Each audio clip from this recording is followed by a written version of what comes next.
Banyak yang bilang, Bu Rini adalah dukun tua yang mengurung jiwa-jiwa muda di rumah kosnya. Katanya, siapapun yang menunggak bayar, akan hilang, dan tidak pernah kembali. Tapi benarkah semua itu? Atau ini cuma cerita yang dibesar-besarkan tetangga? Di jejak cerita, kami tidak hanya membawakan kisah, kami mengungkap apa yang tersembunyi di baliknya. Subscribe sekarang, dan temukan kenyataan di balik cerita yang nyaris terlupakan. Kos Bu Rini terletak di pinggir kota, tak jauh dari kampus dan kawasan perkantoran. Bangunannya 2 lantai, temboknya mulai berlumut di sisi utara, namun tetap terawat di dalam. Pintu-pintunya dari kayu jati tua yang masih kokoh, dan tiap kamar punya jendela besar menghadap taman kecil.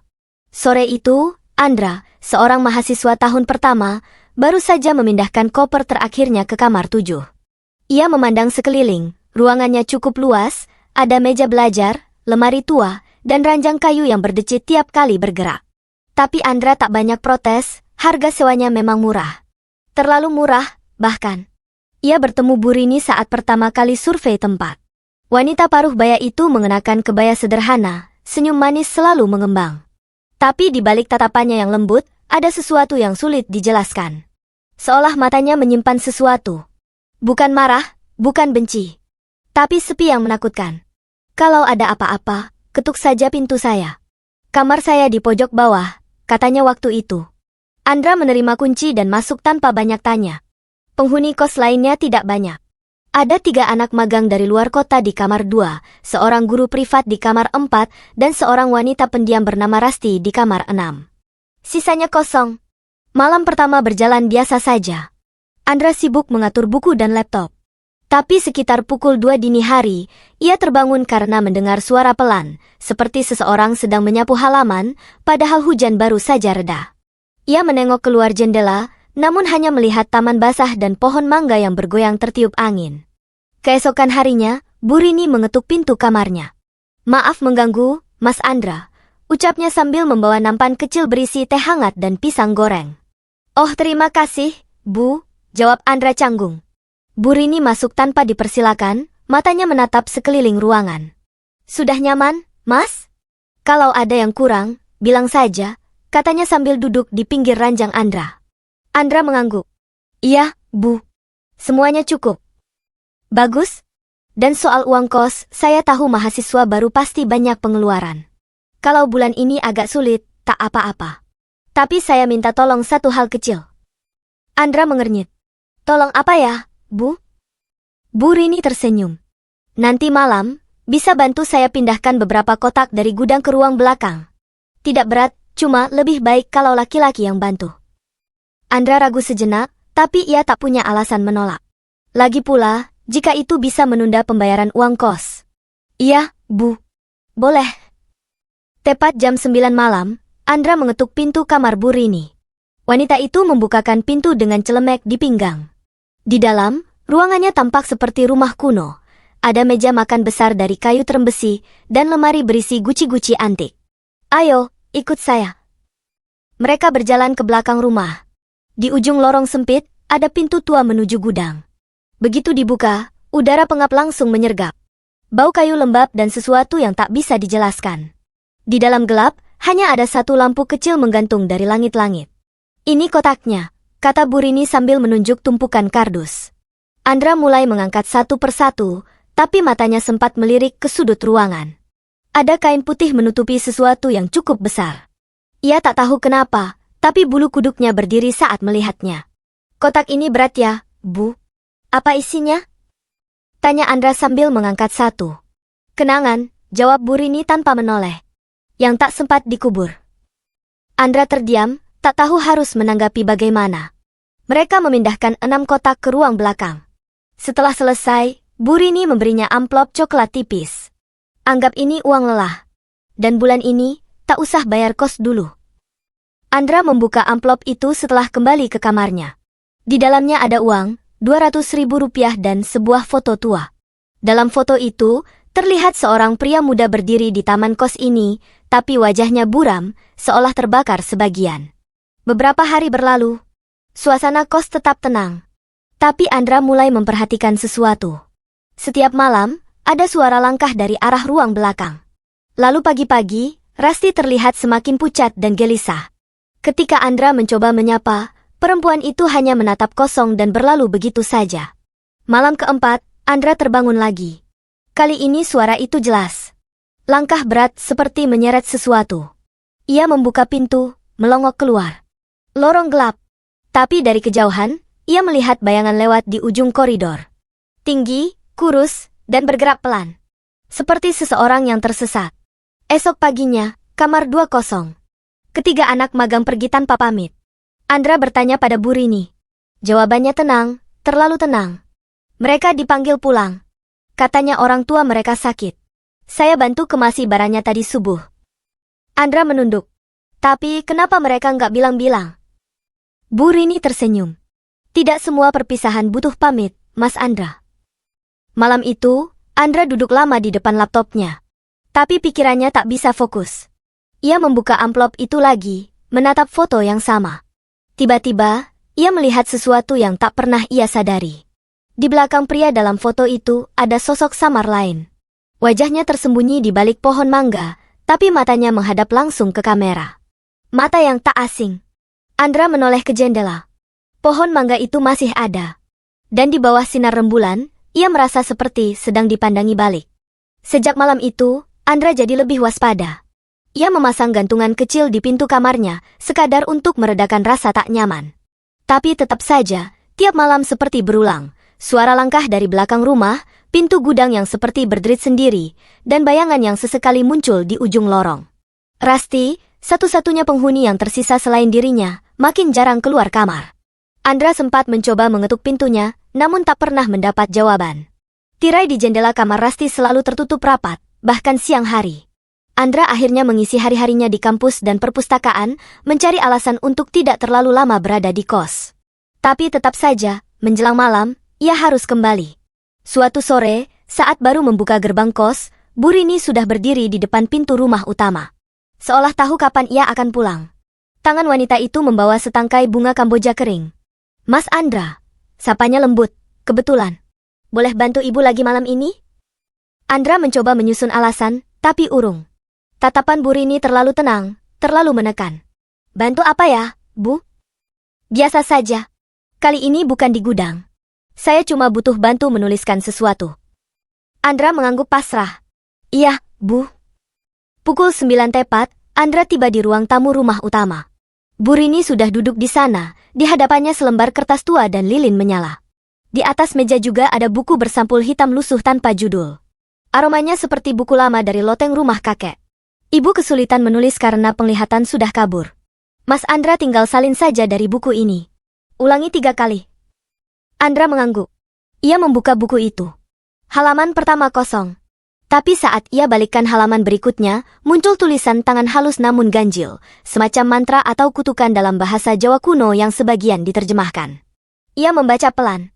Sing ditunggak dudu utang biasa, nanging janji jiwa kang kudu dilunasi. Siji nyawamu, siji nyawaku. Tulisan, telung kaping, nganggo niat sing resik. Andra menelan ludah. Kata-katanya terdengar seperti perjanjian. Ini, Bu, untuk apa? Tradisi.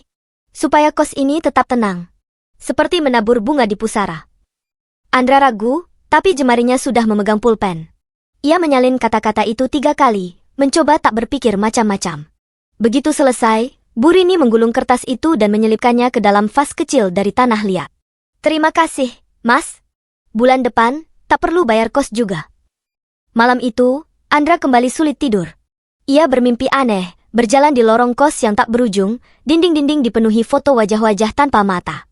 Ia mendengar suara-suara berbisik dari kamar kosong. Suara-suara yang menyerukan namanya. Saat terbangun, Andra mendapati bajunya basah oleh keringat dingin. Tapi yang membuatnya benar-benar menggigil adalah amplop coklat di atas mejanya. Ia yakin belum pernah meletakkannya di sana. Di dalamnya ada uang 200.000 dan sebuah kunci kecil berkarat. Tak ada catatan, tak ada penjelasan. Esok paginya, kos semakin sunyi. Rasti tidak keluar kamar sama sekali. Dan saat Andra mengintip ke halaman belakang, ia melihat tanah yang terlihat seperti baru saja digali dan ditutup lagi. Tepat di bawah pohon mangga. Saat ia sedang berdiri di teras, Pak Darto, tukang sayur keliling, tiba-tiba lewat dan berhenti. Mas, masih ngontrak di sini? Tanya Pak Darto sambil melirik rumah kos. Iya, Pak. Pak Darto mendekat sedikit. Nggak apa-apa, ya? Sudah tahu soal tempat ini? Andra mengernyit. Maksudnya? Pak Darto menatapnya lekat. Dulu kos ini ramai. Tapi sejak suami Bu Rini meninggal, satu persatu penghuninya pergi. Bukan karena pindah tapi karena dipanggil. Ada yang katanya sakit, ada yang katanya kecelakaan. Tapi anehnya, semua pernah tinggal di kamar 7. Andra terdiam. Kamar 7 adalah kamar miliknya sekarang. Malam berikutnya, Andra memutuskan untuk menyelidiki. Ia ingat kunci kecil dalam amplop. Ia mencoba membuka beberapa laci kosong, tapi tak ada yang cocok. Hingga akhirnya, ia ingat lemari besi tua di sudut ruang gudang. Dengan senter kecil, Andra mengendap ke gudang. Suasananya sama seperti pertama kali. Bau pengap dan kain putih menutupi benda besar di sudut. Kunci itu pas di laci bawah lemari besi. Di dalamnya, ia menemukan tumpukan foto dan beberapa kartu identitas. Semua atas nama penghuni-penghuni lama. Foto mereka bersama Bu Rini, wajah tersenyum, tapi semuanya tanpa tanggal jelas. Di antara itu, ia menemukan sebuah jurnal kecil. Halaman pertama tertulis, "Mereka berutang padaku. Mereka tak boleh pergi sebelum membayar. Jiwa mereka akan menenangkan rumah ini." Andra membekap mulutnya. Napasnya memburu. Tiba-tiba, kain putih di sudut ruangan bergeser. Bukan karena angin. Suara langkah mendekat. Berat? Lambat? Andra membalikkan badan, dan di cahaya senter yang gemetar, ia melihat sesuatu berdiri di balik kain tinggi, pucat, dan tak berbentuk. Ia berlari keluar, pintu gudang hampir tak sempat ditutup. Ia kembali ke kamar dan mengunci rapat. Paginya, kamar Rasti terbuka. Kosong. Ranjang rapi. Tak ada barang pribadi. Bu Rini duduk di teras, menatap pohon mangga. Mbak Rasti pamit juga? Tanya Andra dengan suara pelan. Iya, sudah selesai bantuannya. Bu Rini tersenyum padanya. Lama? Kali ini, senyum itu lebih lebar dari biasanya. Terlalu lebar. Sekarang tinggal Mas Andra. Nanti malam, bantu ibu satu hal terakhir, ya? Malam datang seperti biasanya di kos Bu Rini. Sunyi, terlalu sunyi untuk kawasan padat penduduk. Langit mendung menutup cahaya bulan, dan angin yang bertiup dari taman belakang membawa hawa dingin yang tak biasa. Andra duduk di tepi ranjangnya, menggenggam jurnal kecil yang ia temukan malam sebelumnya.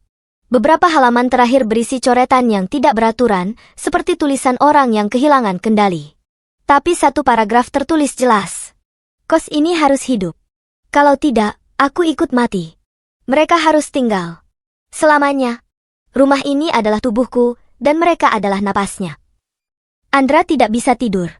Setiap detik terasa panjang. Ia belum memutuskan apakah akan memenuhi permintaan terakhir Bu Rini. Tapi ia tahu, jika ia menolak, mungkin ia takkan pernah bisa keluar dari tempat ini. Jam 9 tepat, ketukan itu datang. Bukan dari pintu depan rumah Bu Rini, tapi dari pintu kamarnya sendiri. 3 kali ketukan, pelan, seperti mengetuk peti mati. Andra tak bergerak. Hatinya berdetak keras. Saat ia akhirnya mendekati pintu dan membuka sedikit, ia melihat secari kertas diselipkan di lantai depan kamar. Hanya tulisan tangan. Ke ruang bawah. Sekarang? Sebelum malam itu, Andra tidak tahu kalau rumah kos ini punya ruang bawah tanah. Tapi Bu Rini menunggu di ujung lorong, mengenakan baju hitam panjang seperti saat menghadiri pemakaman. Ia membawa lentera kecil, dan di tangannya ada kunci besar berkarat. Saya akan tunjukkan, Mas.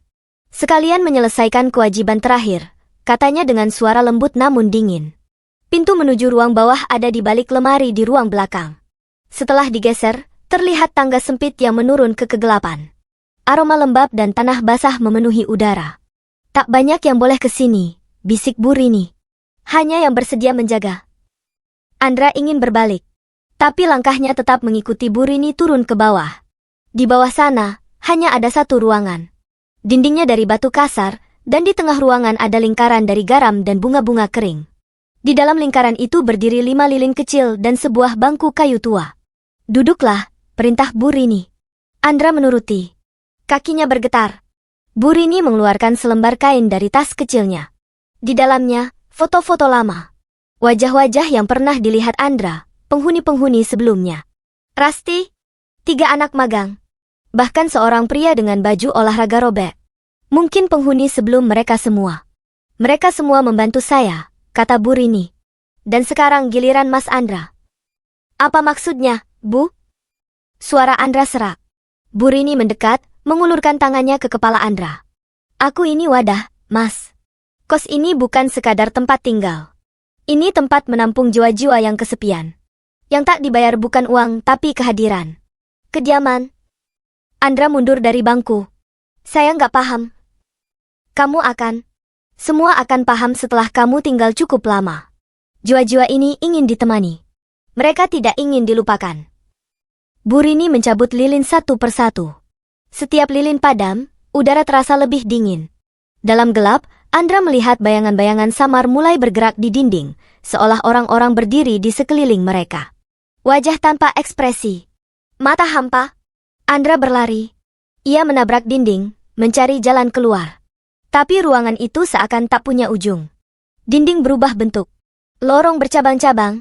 Lantai bergoyang seperti napas yang berat. Jangan lari, Mas Andra. Suara Bu Rini menggema, tak dari satu arah. Andra akhirnya menemukan tangga dan memanjat naik secepat mungkin. Tapi saat membuka pintu, yang ia temukan bukan lorong kos, melainkan kamarnya sendiri. Andra terbangun di ranjang, keringat dingin membasahi punggung. Napasnya tersengal. Ia memandangi sekeliling, buku, meja, laptop. Semua tampak normal. Apakah tadi hanya mimpi? Tapi di meja, tergeletak jurnal itu. Dan di sampingnya secarik kain putih kecil penuh bunga kering. Keesokan harinya, seorang penghuni baru datang.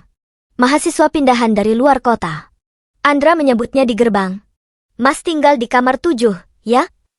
Tanya si penghuni baru sambil tersenyum. Andra mengangguk. Tapi senyumnya kaku. Tatapannya kosong. Ia hanya menunjuk kamar kosong di ujung lorong. Kamar 6 bisa, kamar 2 juga, katanya. Loh, kamar 7 kan kosong, Mas? Andra menoleh pelan, tatapannya sayu. Enggak, sudah ada yang tinggal di sana. Dan di dalam kamar 7, pantulan cermin menunjukkan sesuatu yang tak kasat mata. Andra masih duduk di ranjangnya, wajah pucat, mata terbuka lebar, tak berkedip. Tapi tubuh itu tak bergerak sedikit pun. Tuan rumah yang sebenarnya. Hari-hari berlalu di kos Bu Rini seperti tak terjadi apa-apa. Para penghuni baru datang satu-satu. Kos kembali ramai, seolah tak pernah ada yang hilang. Bu Rini menyambut mereka semua dengan senyum hangat dan teh hangat yang selalu ia suguhkan di sore hari. Tapi kamar nomor 7 tetap tertutup rapat. Setiap kali ada yang menanyakan kamar itu, Bu Rini hanya menjawab singkat, sudah ada penghuninya. Tidak bisa disewakan. Tidak ada yang mencurigai apapun. Hingga suatu malam, seorang penghuni baru bernama Tami, mahasiswi jurusan antropologi, mulai merasa ada yang tidak beres. Ia menyukai tempat-tempat tua dan cerita-cerita yang tersembunyi di balik temboknya. Dan rumah kos ini punya terlalu banyak pertanyaan yang belum terjawab. Ia mendengar langkah kaki di malam hari, meski semua kamar tampak terkunci. Ia mencium bau bunga Kamboja dan tanah basah setiap kali melewati lorong belakang. Dan yang paling mengganggunya, dari kamar nomor 7, kadang terdengar suara bisikan. Bukan suara memanggil, tapi seperti seseorang yang sedang berbicara sendiri atau mengulangi mantra. Tami memulai penyelidikannya diam-diam. Ia menyalin nama-nama penghuni lama dari daftar yang sempat ia lihat di papan informasi. Beberapa di antaranya tidak pernah keluar dan tak ada catatan pindahan. Ia bertanya pada warga sekitar, termasuk Pak Darto si tukang sayur. Anak muda. Banyak yang masuk situ, Mbak. Tapi nggak tahu ya, banyak juga yang katanya pindah mendadak, kata Pak Darto sambil menurunkan sayur dari gerobaknya. Tapi, ada juga yang katanya hilang. Hilang? Tanya Tami pelan. Pak Darto mengangguk. Dulu pernah ada polisi nanyain. Tapi nggak pernah ketemu buktinya. Akhirnya ya dianggap kabur. Suatu sore, Tami mengendap ke ruang belakang. Ia ingat pernah melihat Bu Rini membuka lemari besar di sana dan katanya menyimpan alat kebersihan. Tapi saat Tami membuka lemari itu, ia menemukan hal lain. Pintu tersembunyi. Tangga batu menurun. Aroma pengap menyergap dari balik celah kayu. Dengan senter kecil dan napas tertahan, Tami menuruni tangga. Ruangan itu persis seperti yang dulu dilihat Andra. Dinding batu, lingkaran garam, dan lilin-lilin padam. Tapi kini di tengah ruangan ada meja altar kecil. Di atasnya, buku hitam tua terbuka lebar. Tami mendekat, membaca halaman yang terbuka. Yang tinggal, tak boleh pergi. Yang datang, harus menggantikan. Tubuh rumah ini lapar, dan hanya jiwa yang bisa mengenyangkannya. Tiba-tiba langkah pelan terdengar dari atas. Tami mematikan senter dan tiarap di lantai dingin. Suara itu makin dekat, dan ia mengenali sepatu yang dikenakan Bu Rini. Wanita itu masuk ke ruang bawah dengan lentera, membawa sebaskom bunga-bunga kering. Ia duduk di depan altar dan mulai membacakan sesuatu dalam bahasa yang Tami tak pahami. Tapi satu kalimat terdengar jelas. "Mas Andra, jagalah mereka yang baru. Biar ibu tak sendiri." Tami menahan napas. Andra, nama itu sudah tidak disebut siapapun. Tapi kini ia tahu, Andra masih di sini. Bukan hidup. Bukan juga mati. Ia adalah bagian dari rumah ini. Keesokan harinya, Tami berpura-pura tak tahu apa-apa. Tapi ia menaruh kamera kecil di depan kamar 7, terselip di antara pot tanaman. Ia ingin membuktikan bahwa Andra masih di dalam sana. Malam itu, ia menyambungkan kamera ke laptopnya. Gambar hitam putih dari lorong muncul. Sunyi. Lama tidak ada apa-apa. Hingga pukul 2.13 dini hari, kamera menangkap pintu kamar 7 yang terbuka pelan sendiri. Dari dalam, muncul sosok pria. Wajahnya gelap oleh bayangan. Tapi Tami bisa melihat, itu Andra. Rambutnya kusut, kulitnya pucat, matanya kosong. Ia berdiri beberapa detik, lalu berjalan menyusuri lorong. Tanpa suara. Tanpa alas kaki. Kemudian layar menjadi gelap. Laptop Tami mati mendadak. Dan dalam gelap, suara ketukan terdengar dari jendela kamarnya.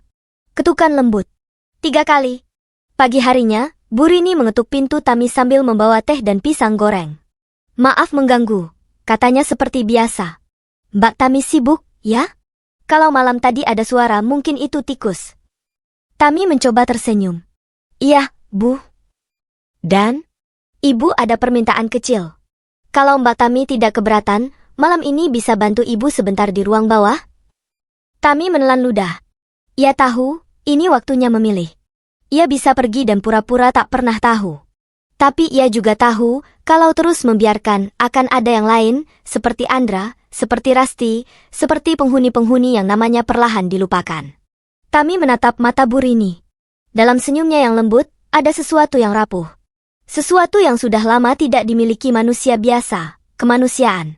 "Baik, Bu," jawabnya tenang. "Tapi saya mau mengajak teman. Biar lebih cepat." Bu Rini mengangguk. "Tentu. Tapi hanya yang mau. Tidak boleh dipaksa." Malam itu, Tami tidak datang sendiri. Ia mengajak kawannya dari fakultas, Aldo, mahasiswa kriminologi yang penasaran dan skeptis. Mereka turun ke ruang bawah dengan kamera tersembunyi. Tapi saat tiba di sana, Bu Rini sudah menunggu. Lengkap dengan lilin dan altar kecil. "Kalian sudah tahu," ucap Bu Rini. "Kalau begitu, tinggal satu hal. Apakah kalian bersedia menjadi penjaga?" "Penjaga?" tanya Aldo. "Rumah ini tua. Tapi rumah ini bukan sembarang bangunan. Ia hidup. Ia menyimpan rasa. Ia butuh jiwa-jiwa agar tak runtuh." Tami maju. "Dan kalau kami menolak?" Bu Rini tersenyum lelah. Untuk pertama kalinya, matanya tampak tua. Lelah, hampir seperti ingin menyerah. "Kalau begitu, biarkan rumah ini mati bersamaku."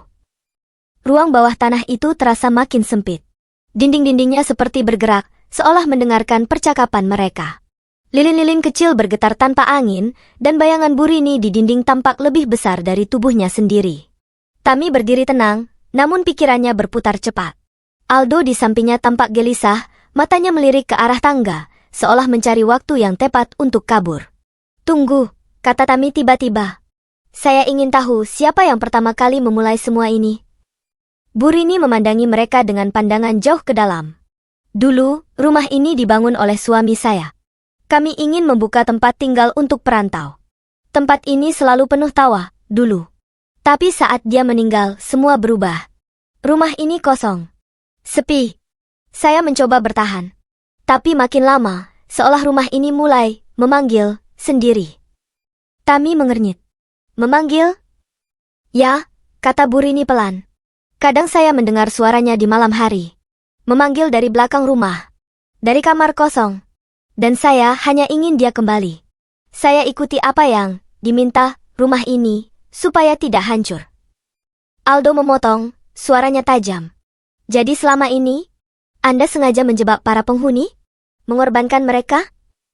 Bu Rini tidak menjawab. Ia hanya menatap altar kecil di hadapannya. Ada yang datang dengan utang. Ada yang datang dengan luka. Mereka yang terjebak, kebanyakan memang sudah putus dari dunia luar. Saya hanya membuka pintu. Rumah ini yang menutupnya. Tami menatap sosok tua itu lekat-lekat. Bukan hanya ketakutan yang ia rasakan, ada belas kasihan. Seorang wanita tua yang kehilangan segalanya dan akhirnya hidup bersama kenangan yang menjelma jadi kekuatan gelap. Kalau saya bersedia menjadi penjaga, kata Tami perlahan, apa artinya? Bu Rini tersenyum. Tapi kali ini senyum itu bukan jebakan. Ada air di sudut matanya. Artinya kamu tinggal di sini. Menjaga tempat ini tetap hidup. Tapi bukan dengan mengorbankan orang. Kamu harus menyambungkan kenangan. Menjaga ingatan, bukan menahan jiwa. Tami mengangguk pelan. Dan kalau tidak, rumah ini akan runtuh. Bersama semua yang pernah tinggal. Termasuk saya. Termasuk mereka yang belum sempat pulang. Aldo tampak tak percaya. Itu artinya Anda sendiri juga sudah? Bu Rini tertawa kecil. Saya sudah mati sejak suami saya dikubur. Sisanya hanya raga yang belum ikut. Beberapa malam kemudian, kos kembali sunyi. Bu Rini menghilang begitu saja. Tidak ada yang melihat kepergiannya. Kamar pribadinya kosong, hanya tersisa bunga kamboja kering di atas bantal dan sebuah kunci tua di meja. Tami kini tinggal sendiri di lantai bawah. Ia membersihkan gudang, membuka ruang bawah, dan mengganti altar dengan rak buku. Ia menyimpan semua jurnal lama, foto-foto penghuni sebelumnya, dan membuat satu sudut dinding khusus berisi catatan mereka. Ia tidak mengusir yang tak kasat mata. Tapi ia tidak memberi tempat bagi kegelapan untuk bersembunyi. Ia biarkan rumah ini bernapas kembali dengan cahaya. Andra? Kadang Tami masih merasakan keberadaannya. Tapi bukan sebagai sosok gentayangan. Hanya angin dingin yang lewat di lorong, atau jendela kamar 7 yang terbuka sendiri saat pagi hari. Dan malam-malam tertentu, saat semua penghuni tertidur, Tami menulis surat untuk mereka yang tak sempat pamit. Ia percaya, rumah ini bisa sembuh. Tapi seperti semua luka, butuh waktu. Beberapa tahun kemudian, rumah kos Bu Rini berubah wajah. Menjadi rumah singgah untuk mahasiswa kurang mampu. Ruangan bawah tanah ditutup permanen dan dijadikan taman kecil berisi pohon kamboja putih. Setiap tanggal wafat Bu Rini, para penghuni meletakkan bunga di bawah pohon itu. Tak ada upacara. Hanya diam. Karena kadang, kenangan memang cukup dirawat dalam sunyi. Dan kamar 7? Tetap kosong. Tapi bukan karena kutukan. Melainkan karena Tami tahu, satu-satunya cara agar rumah ini tetap hidup adalah membiarkan satu ruang tetap menjadi tempat pulang bagi yang tidak pernah pergi.